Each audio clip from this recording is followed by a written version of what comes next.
Okay then, good evening everyone, and welcome to meeting with authors of the play Kaspar by Yugoslav Drama Theatre. While we are waiting for director and dramaturg to appear, yes!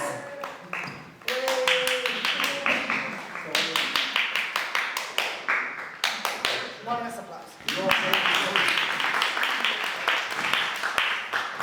I hope you already applauded him. That's Yes. maybe the only option. We did, and now we are applauding you. Okay, добро вечер, and good evening once again, and another welcome to this meeting with outdoors. I have a great pleasure to sit here tonight with amazing artists and authors of this amazing show. First of all, this is my dear colleague and friend, Miloš Lolić, director and very important artist for this festival. Miloš was born in Belgrade, and during his studies of theater directing, he was for many years member of Bitef festival team. Somehow his international career is also connected to Bitef festival because it started, let's say, full-time, his huge international career started after he won Mira Trilović Award on Bitef festival with the production of this very same theater, Enthusiasts, I think 10 years ago. Is it true? More than 10 years ago. So yeah, more than 2008. No, 2009. So it's what is that? 12? Yeah, 21. Yeah. 12 years ago. Since then, you wasn't directing very much in Serbia, not at all. And this is somehow you're coming back to Belgrade, to Yugoslav Drama Theatre, and to the festival again here. Periša Perišić, dramaturg, also very important artist for this festival, also was for a long time member of festival team, and he's also like a regular associate of Miloš Lolić, and they were working together on various productions, 10, 15 productions that you guys did together, you will tell us later. And of course, here is Miodrag Dragicević, an amazing actor, and uprising star, or let's say biggest star of his generation in Serbian theater. So, I encourage you to already think of your questions and comments for these guys, because I do believe that the topic is very challenging and that we will all have interesting discussion in an attempt to understand all different layers of it. So, Peter Hanke's play Kaspar is considered to be classic of dramaturgy of 20th century, and it's often compared to Beckett's Godot on its significance, but it's very challenging play for the director. And for example, in Serbia, this is the first time that it was staged. It is obviously very challenging, but I'm curious to hear how come that you decided to direct this play. What was your, let's say, personal and artistic reason, and if it has something to do with your coming back to your directing in your native language? Yeah, this is one of those plays that I fell in love with immediately since I read it for the first time, a long time ago, and I read it translated into English. So actually, this recent translation, I was not aware of its power in our own Serbian language. But yeah, as you said, it's one of the most important texts of, let's say, radical avant-garde writings of the 60s, and it opened the doors for so many other texts that I'm still in love with, and it influenced me back then already to question, or let's say approach to other theater plays in a different way, and to maybe dig deeper into this topic of speech, even if some of those texts are not dealing with the speech as much as this one. And yeah, the reason to put it on stage here in Belgrade, there are many, but one of those is, as you said, the opportunity to deal with something so complex and rich in my own language. And yeah, the opportunity was somehow, I mean, we were discussing Yugoslav Drama Theatre and me, we were discussing many different plays, literally from Shakespeare to some contemporary Serbian writers. But then we figured out that in all of those texts we were searching for something of Kaspar, something that actually starts here, of this seed. And what was the question again? Yeah, that yeah, is okay. the answer, I think. Very good. I would like to ask you and Perish as well, maybe you can answer together, about the adaptation that you did and about your own process of analyzing this play before you start to work with actors. Honestly, I mean, honestly,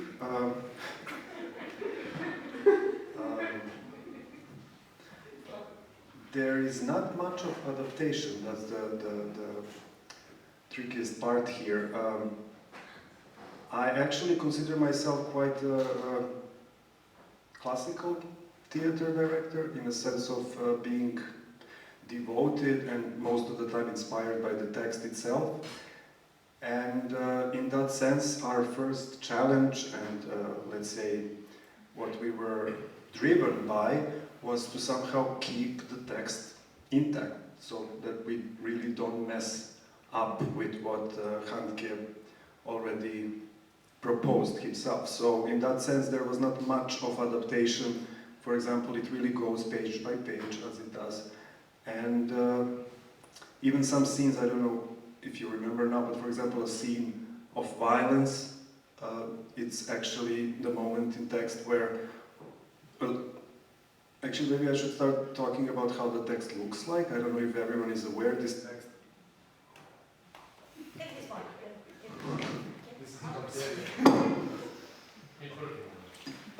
So this, or maybe it's me.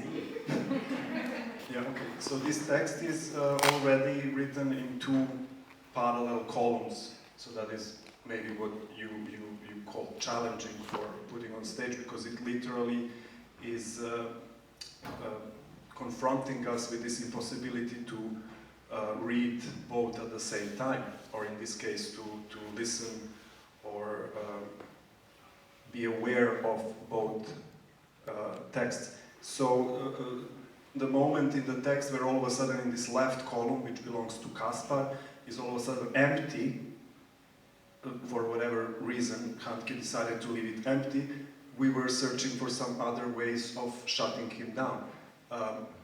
Because our inscenation is quite contrary to what I've said previously, is actually working a lot against Handke.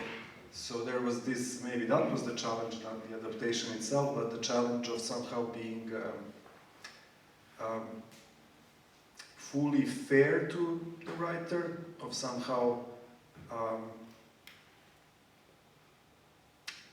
giving the writer the stage, and then at the same time stabbing him in the back and kidnapping the text from him and building something else out of it. Very good. Thank you for answer. Berisha?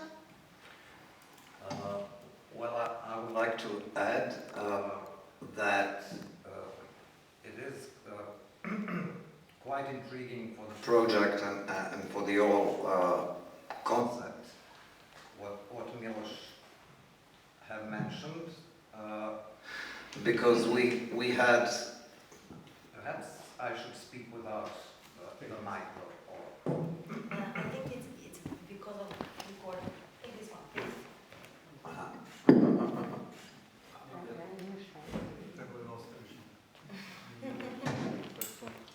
So at the heart of the concept was that contradiction. There are 2/3. These mics don't like this. Okay, so 2/3 of the text stayed intact, but there are certain complex ways of a montage and other playwriting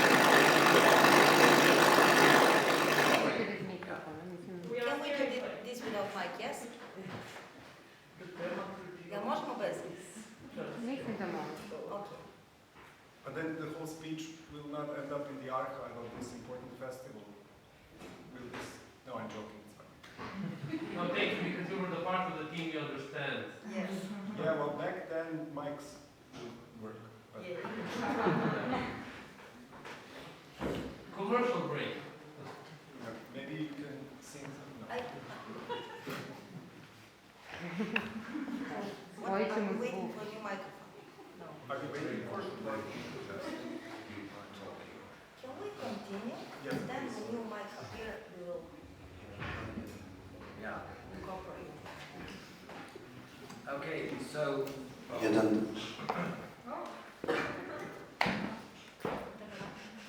So the very concept was the contradiction itself. So to keep half of the text or maybe 2/3 of the text intact, but montage in a special way, and at the same time to try to apply some of the techniques that Hanke used as a young poet, screenwriter, and playwright. So I call it, in my personal, vocabulary, I call it implicit dramaturgy. That means that we are not inventing something that is out of that world. In a way, we are diving in and bringing to light, in a way, some levels that are not formally known. Yeah. So it's a kind of a transposition, a way of transposing text, making out of it, confronting it with a completely different theatrical situation. There is a difference between dramatic and theatrical. So this is the shortest way to sum it up, but Okay. Then I will ask another question to Milena about your own process. And I guess that this play is pretty much different than all the other plays that you did until now. So I'd like to hear something about your first impressions and about your role in the end. Okay, first of all, my English is not too good, so plus I'm so tired after this play, so you will forgive me. Okay. It's just that I also have to warn you, we were having rehearsal last night until 2 after midnight, and then today since 4 o'clock, so this is not the Miodrag I know, this is the exhausted, destroyed Sorry. Miodrag, so yeah. Sorry. Okay, hoćete mi pomoći? Znači, moj proces. Okay, this process is, I think this is the hardest one of all my process that I did in past, yes, in the past. So I think that this is a really important role for me because I have a lot of stuff to do here to try to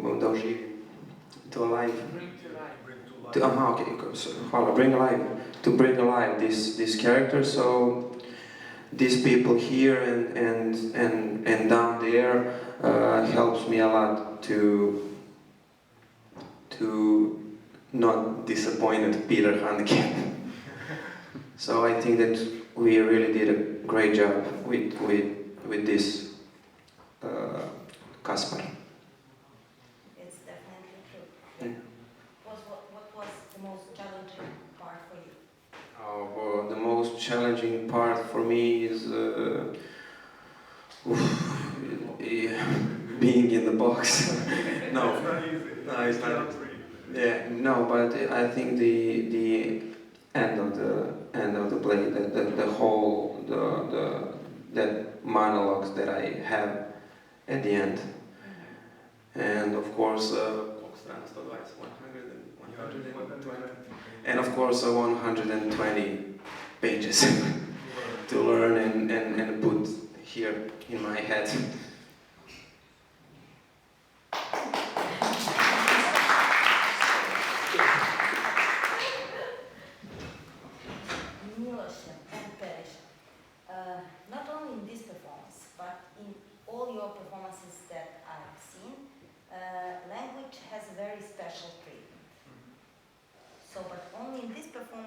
see this moment of language as a tool of dystopian mechanism. Can I ask you for a favor? To let him go to faint? Is that, if you don't have any questions, or if you do, maybe you can shoot immediately just to let him be. Is that okay? It's okay. Please another applause, I think. No,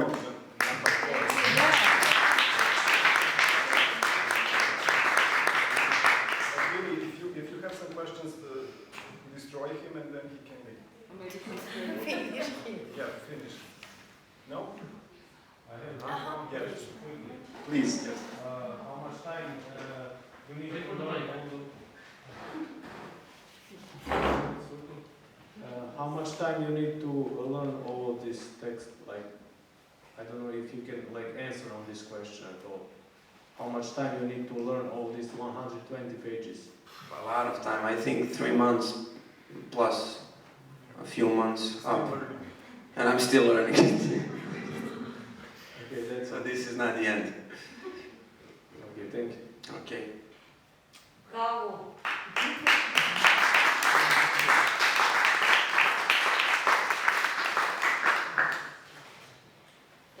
You don't need to have a question, you can as well have a comment or some compliment. Give him flowers. Something. Okay. The other then, thank you very much. Okay, thank you guys very much.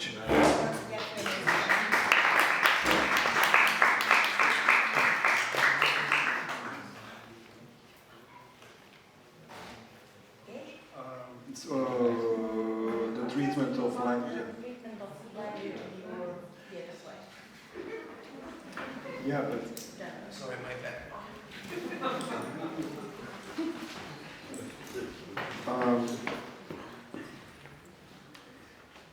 yeah, as I tried to explain earlier, I really do consider myself quite a typical institutional repertoire director.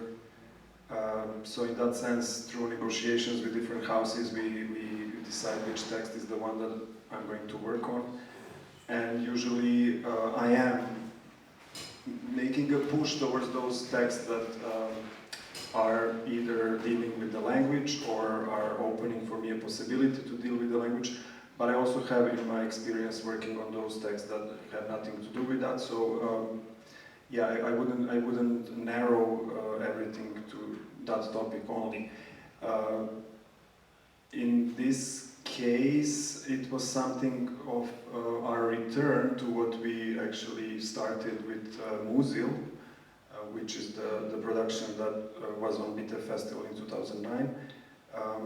And that's actually when it somehow opened this whole idea of Austrian playwriting being more and more in this investigation of the text. So you can say that maybe it started there with Musil, maybe even with Karl Kraus, but later on it really exploded in the 60s with Handke especially. And you have waves of new generations going back to that same investigation of the speech itself. Of course, each one of those were going into their own different directions, so nothing is similar to this text, but you can see nowadays with Elfriede Jelinek pushing it to the most extreme deconstruction of the theater language. So yeah, that is something that I'm interested in because it's, yeah, I don't know how do you explain your passion? I'm not sure if I can really, I can put it in words, I can talk about post-structuralism and stuff like that, but it would be more making theory out of it. But it's just my, yeah, I don't know. Maybe also this switch that I experienced in my own career of starting working in a language that is not my own, for example, German. It also helped me to go even deeper into that and to realize that there is a lot about the language that we take for granted, and that theater space, that stage, is a place where we can question it over and over again in different ways. But that is, at the end, that is also not my only goal, and you can see even in this production, and I'm not talking about aesthetics only, I'm talking about the whole concept. It's not only about the speech, otherwise it wouldn't look like this, or it wouldn't treat actors in this way, or it wouldn't attack Handke in this way, because what we did, we consider really pushing Handke down the stairs, or yeah, so because it was for our common practice. Yeah, I would like to add that it's not about language per se. It is an investigation of an audio phenomenon, an audio aesthetics, an audio poetics, and because we live in a society predominated by screen, so we are confronted by screens. So I think that audio, when I say aesthetics, I mean an audio ethics, and it is a complex phenomenon. So I don't know. It's something. Yeah, you can investigate all your life. So in a way, we started that investigation with the Musil, and then sometimes. We were, in a way, revisiting it, yeah. But it's a more, I don't know, in my case, I am fascinated by language and by linguistics, and, you know, I mean, it's banal to stress it out several times, but it's a premise, I mean, when we talk in theatrical terms, for something more, and for all of you who really read the integral part, the integral play of Kaspar, I think that you would be able to tell the difference in which we have all those parts in a play where we have multiple Kaspars, Kaspar multiplying. So our Kaspar is not multiplied. I mean, we begin the performance in the stage. He's already enslaved in the cage. So you draw your own conclusions. I draw mine. I'm not going to suggest an answer, just tipping the toe. Aside of this audio poetics, you were talking a lot about different theatrical situations that you invented, and I would like to talk a bit about this, but also about the fact that this play has somehow two parts, and that I would like to ask you to compare us what is actually changing in the other part. Somehow I want to ask the question, which part is more realistic in a way? Because I do believe that there is very interesting twist about this. Yeah.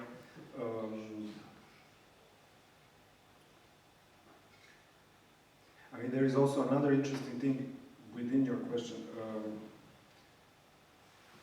I actually never ever directed before. I'm thinking if I did, and I'm not sure, but I think I never did it. A theater performance in which the Iron Curtain or fourth wall is so much down for not Kaspar, but for other characters appearing not to be aware of the audience. And in most of my productions, actors were, if not directly looking at the eyes of the audience, then at least being much more turned and crossing this boundary between the stage and audience in some way. So it was from the very beginning somehow something we were sure about, that we're not going to follow, how do you say in English, didascalia? Stage directions. Yeah, stage directions. And from there on, we were slowly realizing that what Handke is trying to not fully destroy, but to deconstruct and slap the face of bourgeoisie audience of the 60s, that we are going to make another turn. And then we were having a lot of discussions about the screen and what are we victims of nowadays. And we were talking a lot about how Netflix is taking our souls and stuff like that. And somewhere from there we made this unexpected turn for my own practice and my own experience so far into trying to reach some level of, as you called it, realism. But then again, we are betraying that realism in so many ways already in this first part of the show. But yeah, there is this switch. I guess you're talking about the switch from the point when the stage breaks apart and they appear in, right? Yeah. So there is this switch back into some kind of theatricality, maybe even in some way cheesy theatricality. Somehow bringing back all the kitsch and all these things that Brooke would maybe call, how would he call it? That theater. Yeah, somehow reaching that also, because in a way I'm not ashamed of theater history at all. I don't have anything against that theater, or at least not so much as I did before. So there was also some kind of playfulness with that. So yeah, from the screen back into theater, but somehow betraying both or putting both under question. Is this clear at all? I mean, I don't know if it's directly yet. So, yeah, but there is also this need to confront, and in that sense not betraying Handke, to confront the audience with something that is actually maybe not meaningful at all. And maybe you're not even aware, because we were finding ways rhythmically or with some gestures on stage to somehow keep you in your seat, but maybe you're not aware that you were basically listening partly nonsense for 1 hour, and that you were maybe even interested what's going to come next, but it was really nonsense after nonsense. And this play starts with the poetry of Ernst Jandl, so in a way it is already announcing at the very beginning that things are not going to be easily that you cannot grasp easily what is the point here. And yeah, so we were playing with that as well. I mean, I'm just throwing things now to not to make this conversation 3 hours long, but yeah. Yeah. Well, Teresha, something else? Well, I think that you mentioned, maybe now, maybe earlier, that this is an auto-ironic text. So it's a text that can't be taken lightly, and that's deadly seriously. So in a way, we had in mind that this auto-irony, we should keep it. So when you, I don't know, when you read the original, I mean, it's a manifest, and the first question is, what are you going to do? I mean, it's a theatrical manifest about theater in theater. So I think that, of course, that is Handke's manipulation and sort of his own provocation. So it was all very challenging and inspiring. I mean, both of that, and I also remember that in one of our reviews of the plays, someone mentioned that perhaps we it was a kind of yeah. Was it yours, right? Yeah. Yeah. Right. No, but Yeah, well, yeah, it was. I think that you were not giving us any conclusions. You're asking yourself. I think it was a general.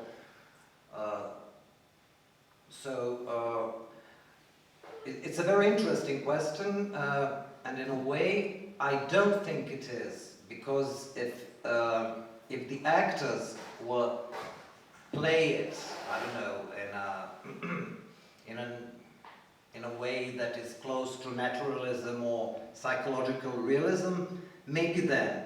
But in our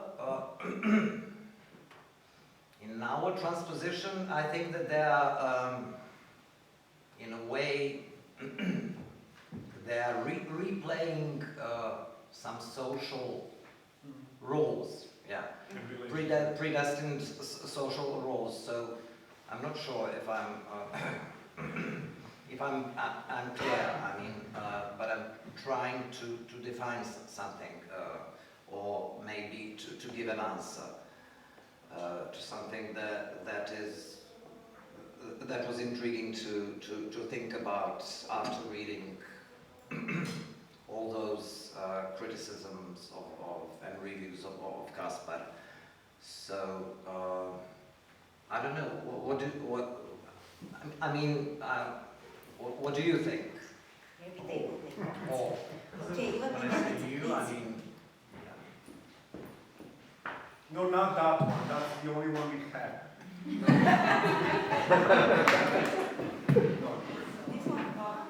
No. As I was already referred to, I would like to make a comment. First of all, congratulations for the show once again.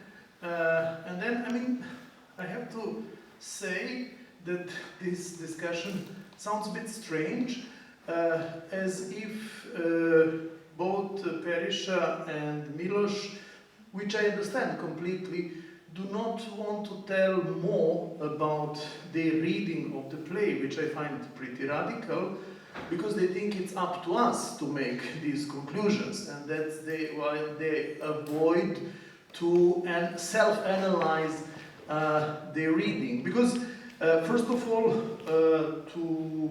to realize what this reasoning is about, one has to know the play. Who didn't read the play could not see what the challenges are. So yeah, it was already said that there was no radical adaptation in verbal text itself, and that it is said almost integral in its own, 100% of the text, not 100%, but the big majority of the text was said or recorded on the stage, pre-recorded on the stage. But as it was mentioned, but I think maybe this is my professor-alike attitude, should be underlined, that all the stage directions were completely changed. And in this change of stage direction, one important layer, which is not the only one, but this important layer of the text disappeared or was deconstructed, which is this meta-theatrical aspect. So, and somehow meta-linguistic, but not in the same sense as meta-theatrical, because Kaspar enters the stage literally in the play, and he articulates himself as a human being by learning how to move and walk and how to speak. So language and theatrical means, such as stage movement, are making an individual out of him. And then he was multiplied. I mean, it doesn't come immediately, it comes much later. He was multiplied, which could be seen, although it's not a banal play with a very clear message, quite on the contrary, but it could be read as a process that goes in a different direction. First, language, cultural theater is articulating our identity, and then all these same processes became a mechanism of oppression, as a matter of fact. We become uniformed, petrified, etc. And this was, in the 60s, the critique of language, the critique of culture, etc. And here, stage situation from a visual point of view, as Perisha mentioned, I mean, he explicitly said, I don't want to explain, it's up to you to explain. But I mean, he is petrified, he is encaged from the very beginning. And so the element of oppression is different, as our times are different. So we could say from the perspective or our regimes of our populistic governments, Orban, Erdogan, and others, and local ones, we could see that this critique from 60s is very sophisticated, and the luxury critique that Western intellectual could develop. Because now the oppression is not in the language and in the culture, but oppression is there, very direct, very strong, very visible, not sophisticated at all. And that's why we have kind of, okay, you can deconstruct it in your interpretation or make any kind of relativization, but when we read stage language, when we read visual signs that you are giving by costumes, by set design, by acting, etc., it's an oppressive, authoritarian regime of nowadays, and it's completely, how to say, reshaped theatrical and dramaturgical situation. And of course, there are other layers that you wanted to tackle, but I think this is quite obvious how radical this basic shift from meta-theatrical situations to situations which refer to an authoritarian society. I mean, I think this shift is obvious, but for reading this shift, one has to know the play, and I understand, although do not support, for the sake of the discussion, your kind of, how to say, humbleness not to explain what the interpretation was. And just to finish, to conclude, yeah, from my perspective, it was a kind of re-mimetization of Handke's. This show is for me more mimetic than Handke's play itself, which is not a critical, yeah, I think that the performance is less avant-garde than the play itself, but I think completely justified by the social changes and the different social context and cultural context in which we live. Handke in '69 didn't live in an authoritarian society. Okay, authoritarian maybe in more sophisticated ways. In the meanwhile, in Austria itself, I mean, they have a prime minister who came from the right-wing government, and we are having right-wing populist governments all around the world, and things that were unimaginable, yeah, in '68 are possible nowadays. I mean, we had here as our guest until 3 days ago the ex-dean of the Academy for Theatre, Cinema and Television from Budapest, which was destroyed, literally destroyed by Orban's government in the way in which, even I think in socialist time, cultural institutions were not, how to say, attacked, etc. So, yeah. That's how I mean, this is my interpretation, my reading, to which I have all rights, is that the time itself asks for a more direct, how to say, more direct perspective to the mechanisms of social oppression. I mean, mechanisms of social oppression are different, more direct, more vulgar, more in the sense of pre-89 Eastern Europe. Yeah, so that's what I want. And I completely agree with that. You see, I don't have any problems with Mike. That was our mic. yeah, and I completely agree with what you said. We even commented on your critic or review of our performance back then when it was published, that it was really pinpointing those two very important things about how we, I mean, in a sense, yeah, I don't consider myself humble, and I don't think I'm trying to hide anything here now and somehow provoking you to have your own thoughts. I'm just giving glimpses to our approach, which on one hand was very precise. We came to the first rehearsal knowing what we want to do, but on the other hand, it was very investigative process, so most of the things you saw happened on rehearsals, so it was also something that surprised us. We were like, oh, so this happens to Handke's text if we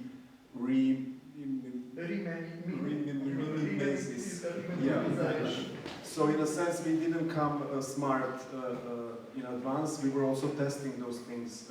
It was quite exciting for us to see that you can take a text that is so extremely radically anti-mimesis and to somehow turn it upside down and get something so unexpected. And also on the other hand, I mentioned kidnapping the text from Handke, not just by totally throwing away his, what's again, Stage, yeah. Yeah, so this kidnapping is something that he already did. So we were having really a long discussion with Handke, not personally, but with his text. Because, yeah, but in this discussion we also realized that he did exactly the same thing. He kidnapped the mythology of Kaspar Hauser to deal with something that has nothing to do with Kaspar Hauser, except in this one point, which is language. And then we kidnapped it back to put it back to Kaspar Hauser. So maybe our show, by using Handke's text and not stage directions, is actually kidnapping this poor figure and pushing it back to the mythology of what this person had to go through. But you are right, probably audience, which those in the audience who are not aware of Handke's text or even the mythology of Kaspar Hauser are not aware of this gesture of ours. But I don't mind it. And that's why I'm saying I'm not trying to hide anything. Again, a few steps back when I said I consider myself a typical institutional repertoire, blah, blah, blah. It means I don't have a troupe, we don't investigate. I'm actually literally paid to put inscenations of text on stage. So in that sense, this was also the huge challenge, which no one has to care about, but how to make this kind of text swallowable, how to make it for the audience and still keep it, as you said, not maybe truly avant-garde, but still keep it demanding, keep it radical, keep it in a way, yeah, obviously the show is not for everyone, but on the other hand, yeah, it's made in an institution which is inviting everyone.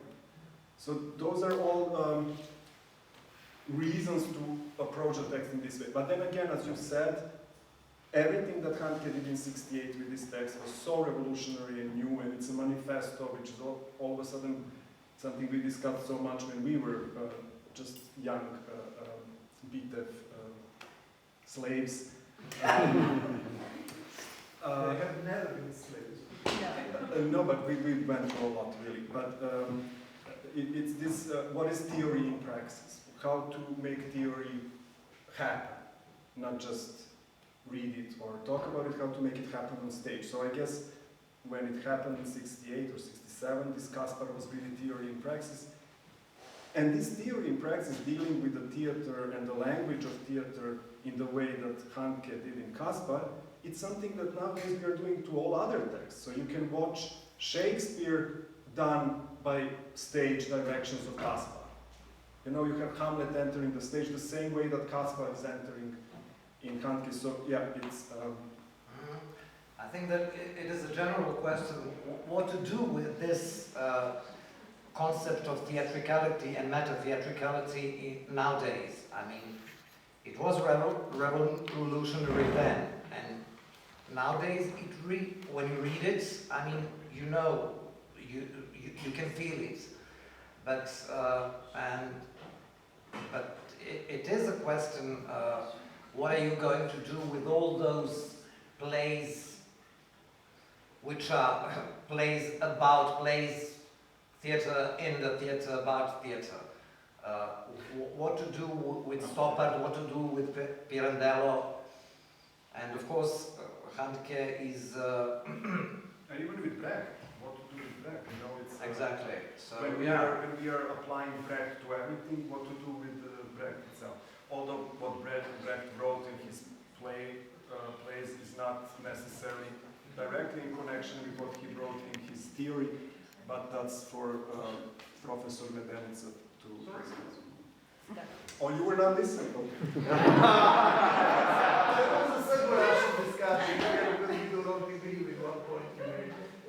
But we're not here to agree, right? Yeah. No, we will do. What? Sorry. Please. Try this. It doesn't work.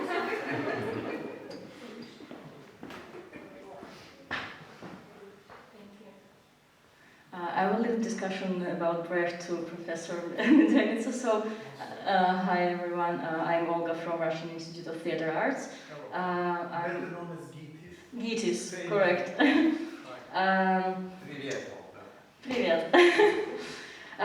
So, I have one comment and one question. Let me start with the question. It's pretty obvious that if after 60 years of being written, the text is, if the text is interesting to you, like 60 years later, it means that it's still for you. If you stage it, it reflects the society or the country you're living in. Or so the question is, do you reflect the global state of mind? Or you think, I mean, there is something particular problem in like the society of your country that you want to project on stage? So actually, well, that's the question. And the comment,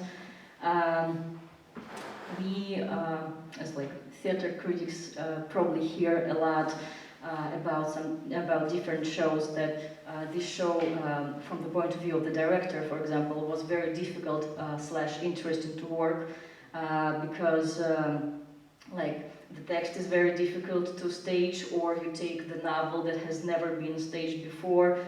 That's why it's very difficult for you, and you take the audience through the text, and so I mean. The point is that you struggle while working with the text, or it's interesting for you, but from the point of view of the audience, like the audience should not care. Have you had differences working with like these 2 columns or like 3 columns of the text? It's just the show, like the audience whether accept it or understand it or not. So the comment would be, by doing these like 2 columns of the text of the playwright of Radke, by doing it with the two sound columns, right? One Kaspar speaking, and then this constant recording of the voice of the teaching. You placed like me as an audience. You placed me in the box of being Kaspar, because it's like after an hour of listening to it, you really understand that like your brain is like softening. So if that was the effect you wanted to affect the audience, you probably you got it. Thank you.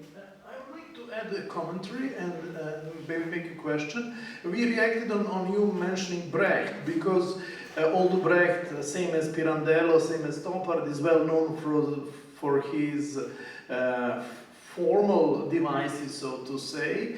I think that there is an important difference between Brecht and other authors that you mentioned, including this play by Handke, because you can, in Mutter Courage, you have the content, you can leave out the whole Verfremdungseffekt and everything, and you will still have one of the strongest anti-war play ever written. So you can completely forget about Verfremdungseffekt when staging. That's exactly what I said when you were not listening. Maybe Olga and I, yeah, okay. No, sorry, dear colleague, then apologies. apologize. But and I want to make another comment. When you mentioned Pirandello, if I would be director of theater, like Shermin, I would never accept to if a director would come with 6 characters in Search for an Author. I would say this is ridiculous. I mean, this is a play that was important in the context in which it was written, same as for Kaspar. I would say it was revolutionary in the, but I remember one great production of 6 authors, which I invited to Bitef, by Oliver Frljić, in which, same as in your show, from my perspective, it was very politicized, so to say. Both interpretations, Oliver Frljić's interpretation of 6 characters and your interpretation of Kaspar, from my perspective, are politicized interpretation in which questions of contemporary society in which these 2 plays were staged, Croatian or our or global, as Olga asked you, is the main thing, and not, you know, how do we make individual identity, whether we are authentic or not, etc. All this discourse, which is, I think, not relevant, or it is still relevant, but in the way it was written in Pirandello. I think that Pirandello is an old-fashioned author. I mean, I hate Pirandello, but that's the other, especially this play. I like some other plays, although I have to teach it because it's so historically. Pardon?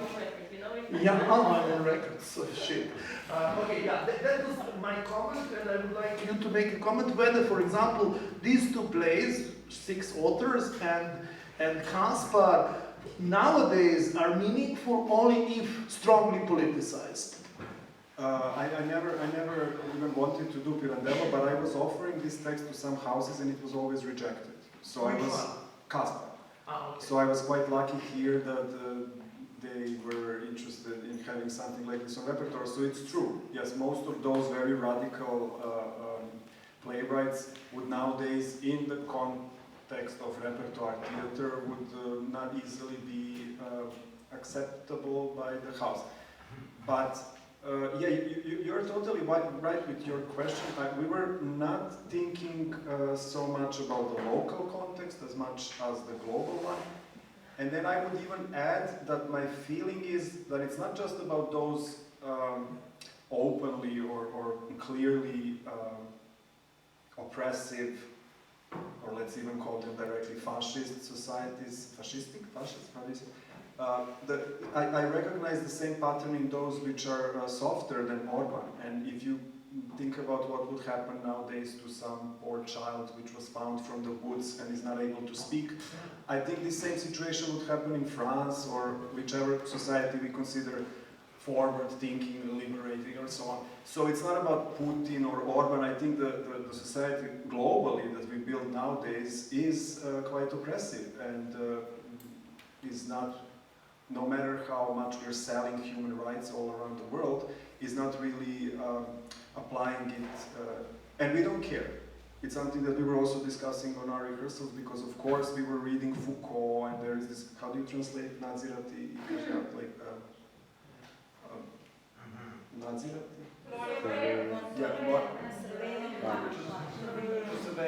Yeah, I guess you know which book I'm referring to, right? Yeah, okay, so we were mentioning, and then there is this also Baudrillard at one point saying such a beautiful thought. Okay, Baudrillard I even consider more poetry than some clear sociology, philosophy. But anyway, this beautiful point saying that the existence of jail just proves that we are hiding that the whole society is already jail. So by stressing this, we are actually trying to hide the fact that we are all in it. Anyhow, I'm just trying to say, yeah, no, we were not going truly local, but you know, just working here, it makes it local. And there are even lines in the text that a common audience, when they're playing it, not on the festival, but when they're playing it in front of Belgrade audience, there are lines that they are reacting to because they sound like they are definitely pointing to the situation nowadays here. I mean, there is even a line which is by Handke that, if I'm saying it right, I would vote for the progressive forces. And unfortunately, our ruling party is called Progressive Party. So there is a lot that is happening totally without our control. But maybe at the end, Professor Medenica is right. We are leaving it open because I'm more curious what does it do to you than if it did what I wished to be done. You know what I mean? Like, so the whole show is not aggressively insisting that you take it as I see it, but rather being surprised by all of your reactions and what does this torture do to you, and how did this show make you into Kaspar? And maybe that's something I skipped saying.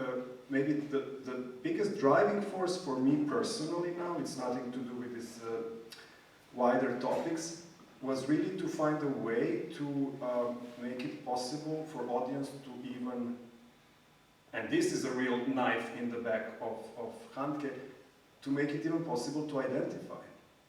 So you take a radically avant-garde text which is trying to do everything to destroy a character or a storytelling, and then the real challenge, but again for me personally only, and as you said, the audience doesn't have to know any of this, but unfortunately I'm invited to talk about it.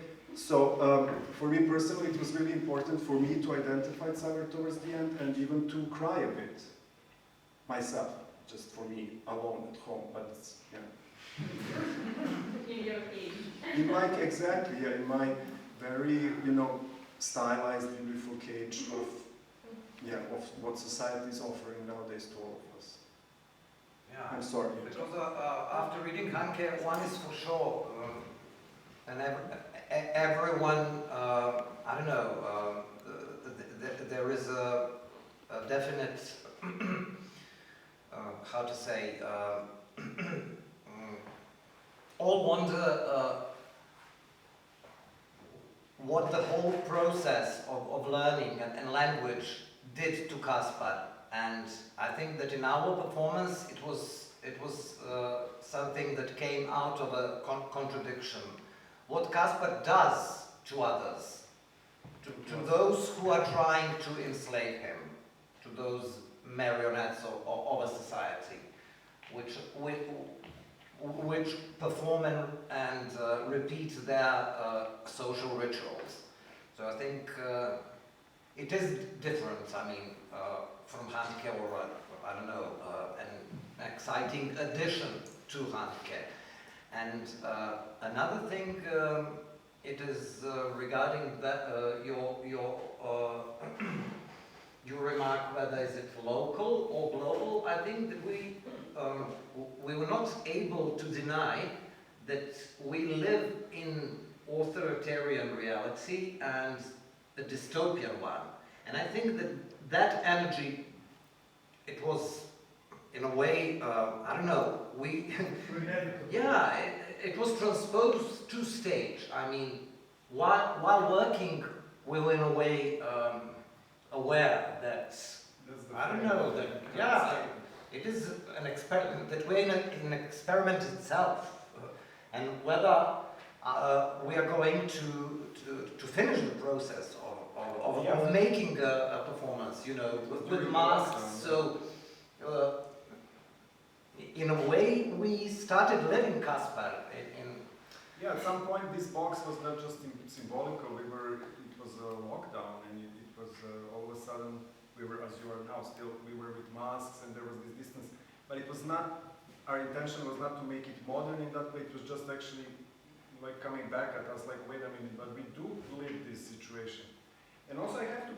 I love the mic. Wait. Okay. I want to protect a bit of those surrounding figures which do represent this authoritative and oppressive society that we are talking about. But then again, even during rehearsals, that's why I said we were really investigating every scene, and many of the scenes that you saw were totally different from the beginning, then changed. And as you said, the audience shouldn't know this, but let me tell you. And in many of those scenes, we realized that we would act the same. So I don't think that they are just marionettes of some oppressive system. It's like if you have a person in a cage that you need to feed and he's not responding, you're going to do something to continue doing your function, whatever it is, because you're paid or because you're experimenting with humans, whatever. But I want to say most of the things you saw them doing on stage, I wouldn't actually now consider evil, mean, nasty. They're just doing what maybe all of us would do if we are working in a concentration camp. Where's Shannon now to hear this? Here. This is quite an emphatic remark. Yeah. We have another question or comment back there, yes? Did you? No? No? Yes, please. Is there any microphone? Okay, I'm going to lighten up a bit situation. All of you are right, so if discussion is go in that way and it's very alive, that means that you made a good piece. Thank you very much for the piece and thank you very much for the courage you have to put your vision here, and thanks to that theater and thanks to the Mr. Medenis to invite the piece in a festival. It's nice to see that some common vision, I said you and your team can do that things together. But I have one question. I was today on the show by the second time, Miloš, you know, we had some Facebook conversation. Oh, that's you, Evan. That's me, yeah. Because you didn't say the name. Hi, welcome. But then why did you write if I can find you a ticket? No, it's okay. Okay. Well, so I saw the show by the second time. So I was today with a friend of mine who is a very creative person. He's a musician and taking his stance and the position in Amsterdam and in Zagreb, now trying to do something here in Belgrade. So he's a creative one, and he didn't get the piece at all. So he asked me, and then, Emil, what the fuck is this about? Can you tell me what is this about? I said, what is for you that piece? And he told me, Emil, but I'm gonna kill you if you tell me that this guy in a plexiglass cage is Yugoslavia. So you made a great success, in fact, for someone who is not used to see those kind of things in a theater. But you make him nervous, that means you put him on the ground when he is shaking, and then he get creative pointers. He said, don't tell me this guy's inside the glass in Yugoslavia.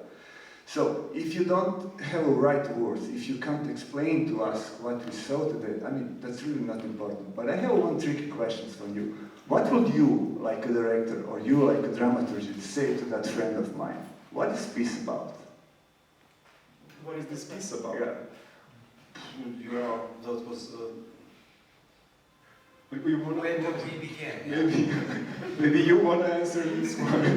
Like, No, yeah. go ahead. No, maybe you want to answer this one. I do believe that it has certain connection between this, like in this play, in your performance. Put in order is somehow to suppress. So I do believe that this is how this metaphor appears. It can appear. Yeah. Yeah. I mean, yeah, it's not, honestly, I said I'm quite typical repertoire, blah, blah, blah, theater director, but then I'm all the time trying to reject what school was teaching us. So it's, I'm really, and I remember already in the second, I don't know which year, it was really insisting on this, that whatever we do, it has to have this one sentence which explains it, you know. What is this about? And then you shoot, and you say, and then they give you mark, and then you pass the exam. So it was always this like, yeah, what is this Hamlet about? And you say one sentence, and then you're done. And for me, it was always somehow very banal because I really feel so many things. But what you said now is really it. What did she say we didn't hear?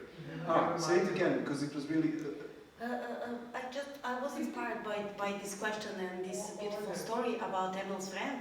So I told that maybe it has to do something because of the link between a term put in order in this play and notion of being suppressed. Yeah, to put something in order already invokes, is that right? What is order? Yeah, and what is order? Who is saying what is the order? But on the line of that, what you said in that same direction, yeah, maybe it's about, we're making a new man for the future that is coming to us. Yeah, or deconstructing the new man. Yeah, or constructing, deconstructing. Unfortunately, it's not really Yugoslavia, so I'm sorry. But I like the reading. And maybe, wait, how many of those others are around? Like, maybe one is Deutsch, another one is American, another one is British, and they're just ripping it apart. Yeah, they're ripping it apart. But then at the end they sing a song, so it's all fine. It's Eurovision, you know. It's, yeah. Okay. But what is happening with this? I would like to know new what's the man name of your friend. Igor France. Ah, Orion Trip is his hip-hop name. okay. Oh, okay. But I have one more remark or one more little comment. I'm glad that you changed the piece of music from Johan Johansson. I haven't heard it now, like I heard it when I was a couple of months ago on the show. And the second is about the costume of the Kaspar. Yeah. Could you tell me a little bit about I mean, I'm not the guy who asked you that, could you explain me how you do it? But tell me something about your dramaturgical thinking about the costume of the Kaspar, especially about what's going on the end. Why You mean he's the last- not naked, in fact? Yeah, we were actually trying naked, and it looks really effective, and it would be on Bitef even if the show is bad. But no, I'm talking. You have to have No, I'm talking. But But we then had it on the opening night, so no, but then, dress boys are also. it's also very passé, right? It's also very 60s. Yeah, I love naked bodies on stage, so I don't mind. But it was also through this discussion of making layers and not actually ever reaching to the clear sign or clear meaning, or just, it was somehow all of a sudden too much concentration camp and too much of a clear sign.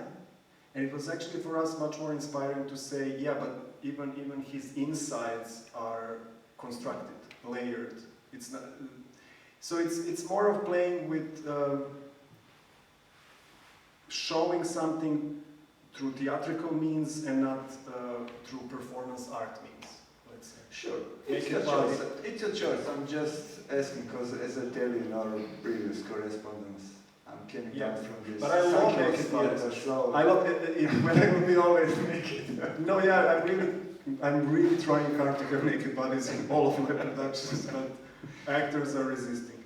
If we go back to that what you said before, that this might be a play about making new men for future, I'm curious to hear what is happening with this new man at the end of the play. Oh my God, you're asking so many direct questions. I mean, which mystery will stay after all this? Like, let me tell you. But what? Sorry, what again? What? What is happening with him in the end of the play? What do you mean? You mean this when he's thinking about the jump, or the very last seconds, or you mean Not very last seconds, like very last minutes. from which minute? No, I mean, yeah, From no, the change of costume, let's say. Yeah, I mean, he's obviously he's becoming someone that we can even recognize from our own surroundings. There are parts of the text which I don't know. I didn't watch tonight, so I don't know. Which are Misha, we call him, our main actor, even tried to do a hip hop style, which your friends would love, and then we are opening this possibility that, because the very last sentence, which is something we edited, it's not the last sentence of Handke's Kaspar, the very last sentence is From Othello. which is in Handke's, yeah. Yeah. Handke is finishing the text with Othello, and no one is asking why, but they ask me why. Anyway, but yeah, in our last, we are putting this question, okay, and what now? What stays for me now? When in this whole recapitulation, when I'm aware of everything that I went through, when I'm aware of my own, that I'm constructed human being, and what stays, obviously not going back, certainly not in the box, but there is this huge empty space to maybe free yourself by going there, or yeah. I mean, for me it was supposed to be a very poetic question mark at the end, but I don't know why you're so hungry for clear answers. It's really, you're gonna spoil your own impression. No, this is a good answer, I think. I don't know. More questions? More comments? They're No, tired. I'd I like think to they're ask you- all tired. I would like to ask you just... Well, I could give you my answer, my private answer. I don't know. For me, Kaspar becomes a chameleon. someone who can leave the cage, who can enter in the cage, who becomes the member of society. But that society, I think that it is a focal point, and that is why we have a crack in the performance with those phantasmagorical characters. I think that it is very important to understand. We have all those people who are very rigid, and they tried to educate him, yeah, through their rituals. And after a while, they become a bit more sensitive. You are witnessing, how to say, they have a contact with him, and we see that it is not just the job. Something else is happening as well. And of course, we have that moment of a chaos when, after the party, I mean, the famous part.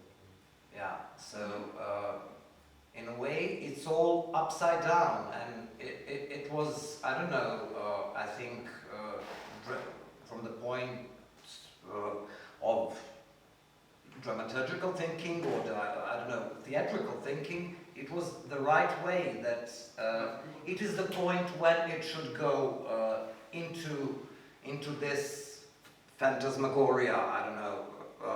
I think that was your question about the costumes and what they could present or represent. Sure, it's no limit. You open a It's open to cave and everything can go out. Exactly, it's open to interpretation. Yeah. So they can be, you know, bits and pieces of this, I don't know, megalomaniac society we live in, not just society, but a civilization. So like chimeras in a way. So they have this all different parts of I don't know, a lion head, a snake's tail, and etc. So I think that yeah, that's my way of linking to this story. But